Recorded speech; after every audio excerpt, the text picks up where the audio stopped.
Now when it comes to the Kaaba, the main point that we try to communicate is the following. In Islam or in the Quran, God teaches that if all mankind and if all the jinn combine to sin and move away from God, then God doesn't lose one atom's worth of His kingdom.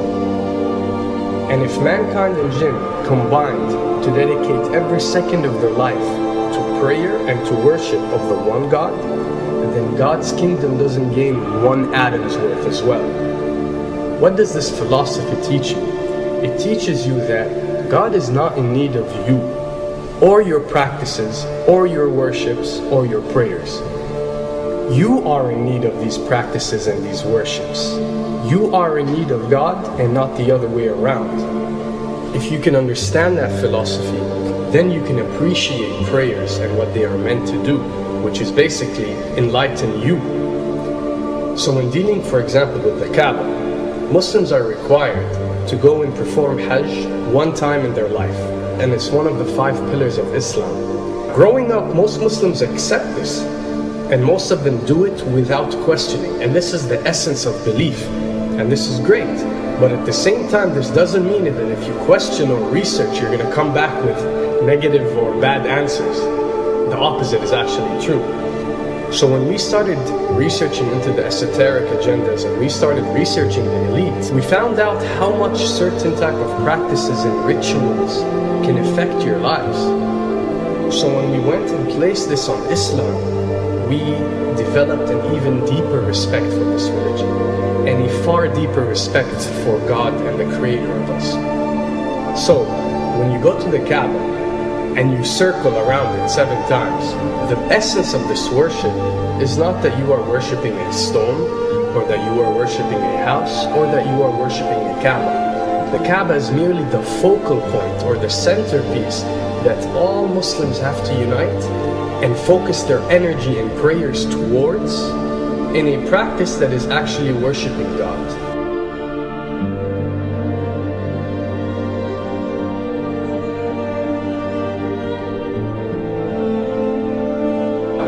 Now, going in circles counterclockwise does not break you away from time and space. But the fact that the energy of the Kaaba is the strongest energy on earth and it flows counterclockwise, by you flowing in correlation with this energy, you are uplifting yourself. You are reaching spiritual levels that you rarely do experience anywhere else on earth.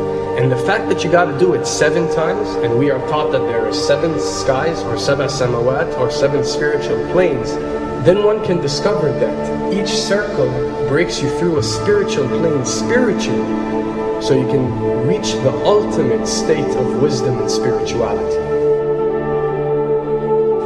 Does this mean that only Muslims can reach this level? Does this mean that if you're not Muslim you give up or you reject this information? Not at all.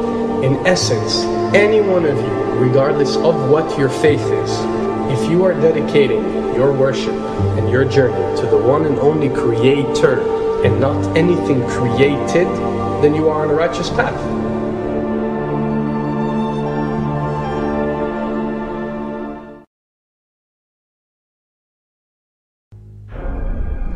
To begin with, the significance of 911. What you have to understand, and what we are trying to explain, is that when dealing with extra dimensions, or when dealing with beings from extra dimensions like jinn, for example, or when dealing with the Illuminati, or the elite, or people that follow a certain type of esoteric agendas, although me and you communicate through words and letters, they have chosen a different type of language. And this is a cross-boundary type of language. This is a language that goes across the boundaries, understood by all.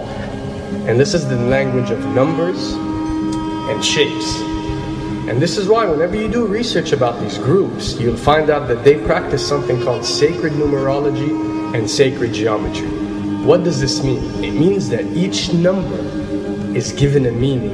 Each shape is given a meaning. A meaning is communicated whenever a shape is presented or a number is presented by these specific groups. I'm not talking about random people or random groups. We're talking about specific groups that follow this type of agenda. When numbers are used, it signifies a certain type of meaning. When shapes are used, the same is followed. So, in their definition, in a numerological sense, 10 is the Alpha and the Omega, or the God. 11 is a step above God. 101 is a step above God. 911 or 911 is the skipping of God. It is the ultimate challenge. It is going from number 9, which has a specific meaning, to number 11 without going through 10. It's skipping God. So it's no coincidence that this event that we call 911 today took place on 911. It is the ultimate challenge. So now that we understood what 911 means, what other practice do we do that deals with 911? Calling a number whenever you are in an emergency. Now, creating an institution that helps people whenever they are in need of help and whenever they are experiencing an emergency is fine. There's nothing against it. There's no religion, there's no logical person on earth that will tell you this is wrong. But when you understand how sinister that these elite are and the way they work on a level that's way beyond what you think. So the fact that when you're experiencing an emergency or when you are in need of help, you have to pick up a phone and dial 911, which is the ultimate numerological definition of skipping God, then you'll understand how these people work.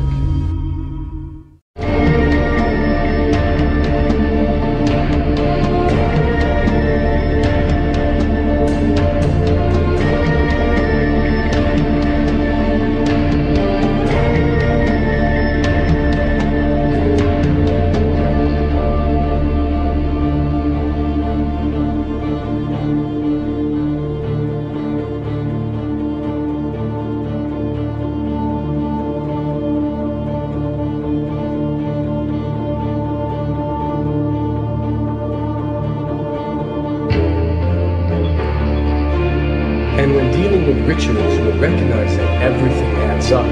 For something to be a ritual, everything has to be in place, everything has to be perfect. And my advice is, if you want to recognize that something is satanic, it has to add up in all sense. The numbers have to add up, the shapes have to add up, the event has to add up, it has to have one general meaning. The pieces of the puzzle fit perfectly. That's when you recognize when something is ritualistic or satanic.